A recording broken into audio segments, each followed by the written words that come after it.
ஆசைக்கும் தேவைக்கும் வாழ்வுக்கும் வசதிக்கும் ஊரார் கால் பிடிப்பார்.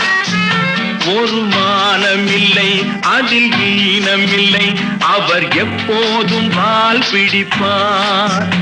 எதிர்காலம் வரும் என் கடமை வரும், இந்த கூட்டத்தின் ஆட்டத்தை ஒழிப்பேன்.